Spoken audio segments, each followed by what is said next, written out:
Yeah, JD, I guess the news came out this morning that you're sixth man of the year. What was your reaction to that, and what's that mean to you? Uh, it was a kind of like I was proud of myself, but then again, I just want to keep going, and that's just a testament of my teammates and my coaching staff. Scotty? JD, Coach Patrick tweeted a few minutes ago that it took no major sacrifice from you to get sixth man of the year. I'm wondering if you could kind of detail, maybe what the season was like and maybe some of those sacrifices to get here. Just all the hard work that we put in each and every day, and my talents. I know I could be a starter on the team, but just making that sacrifice to come off the bench for what's best for the team. It just benefited. Curtis?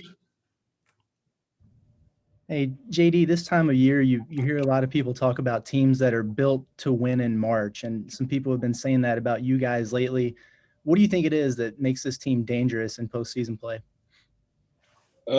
Everybody want to see everybody be successful. I feel like that's one of the biggest keys of this team. Like, it's everybody love each other, so everybody play hard for each other. Bob? Yeah, JD, most guys want to start. I mean, you're still playing big minutes, but what's the key to embracing coming off the bench as opposed to starting? Just knowing that you're gonna have an opportunity, and you just gotta come in and play as hard as you can, and just be prepared each and every day to be ready when your name is called. I know Eric Musselman said, they worked on you with your shot selection, being more of a playmaker for others, improving on your defense. It seems like you're doing all those things. You're shooting better. You're getting a lot of steals. You're setting guys up. What's kind of been the evolution of your game this season, do you think, from the start to how you're playing now? Just slowing down, letting the game come to me, seeing what the defense giving me, like just making the right reads and just being simple. And then Moses, first team all conference and newcomer of the year. What's your thoughts on how Moses has played and what he's done for the team this season? I'm very proud of Moses. Usually a freshman don't have that type of impact, but his impact on this team is a major part of where we're at now. So I couldn't be more proud of Moses, and I'm surprised he didn't get player of the year, to be honest. Yeah, I got a couple more if time allows. Thanks. Nate? Just JD, kind of what are your memories of Georgia and Missouri, since those are going to be one of the two teams you play Friday? Can you say it? Repeat that?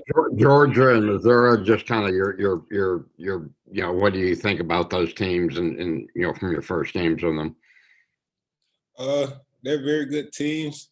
You got to come play for 40 minutes. You can't take possessions off, and we fighting to keep going. So it's gonna be a dogfight. Thanks. Randy? JD, on both first or second team, where can you find the name of Justin Smith? What kind of impact do you feel like Justin's had on the team this year? And do you feel like he was certainly deserving of some type of award? For sure. Justin is our leader. Just like in the games, he keep us composed, keep us still headed. So he deserved all the recognition that he get.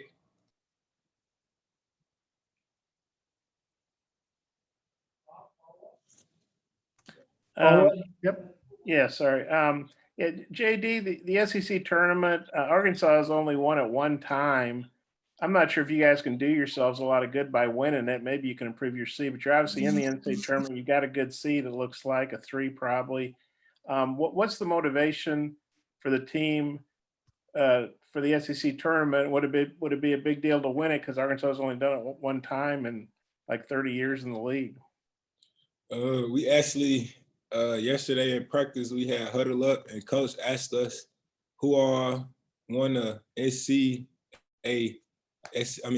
tournament, and only one person raised their hand. So, I mean, everybody else want to win as just as bad as the one person who won, which is Jalen Tate. So we ain't never been there, so we want to go win it too.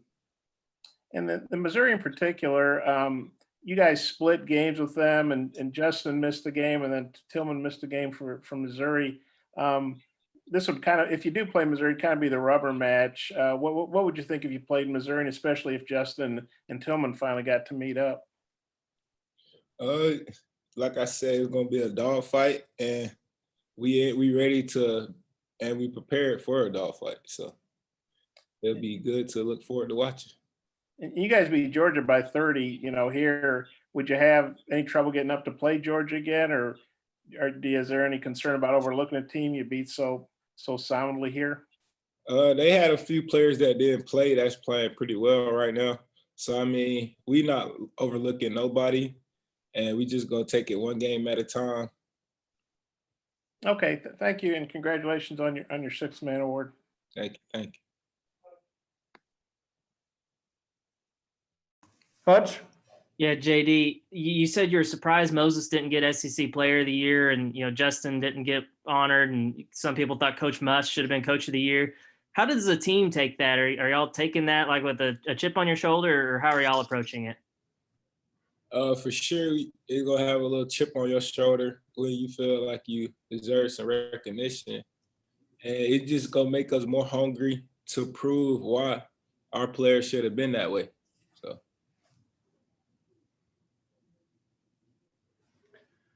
Mike, I have one more. Go ahead. JD, on any team that you've played on in the past, have you ever had a role where you're primarily coming off the bench, or was this brand new? Yeah, this was brand new. And I think you said earlier that this team's got really good chemistry, but I think a lot of guys on a lot of different teams would say their chemistry is really good and kind of sets them apart. But what makes the chemistry on this team different? Just coming in each and every day, going through the things that we go through with each other, and just being able to have a smile on our face while we doing it, it just shows a lot, and the character of these guys. So, I mean, it's just a brotherhood, if you really want me to be honest. Like, everybody tight, everybody love each other here. So, I mean. Bob, you said you had one more? Yeah, Jay, I got one more. You started one game this year. It was at Auburn. I was just looking at the stats. It wasn't a very good game for you. I think you went 0 for 5, only played 10 minutes. But you've played really well in most of the games, other games coming off the bench. What do you remember about that start? And did that sort of convince you, hey, as long as I'm getting my minutes, who cares if I start? But coming off the bench is better. Or just what do you remember about that game? And do you just feel like maybe your niche, at least this season on this team, is to come off the bench? I kind of felt like that, but then again, like, it don't matter who start the games, no matter who finished. And I feel like for majority of the games, I've been on the court when it's the game's finna be over. So. Yeah, and then you had 3 steals again the other day. I think you've got something like 10 or 11 steals in the last 3. So you've really ramped up your defense. Is that just something you can see just going to keep getting better for you? Yeah, something definitely I see myself getting better. Okay, thank you. Thanks, JD. We'll bring in Moses up next.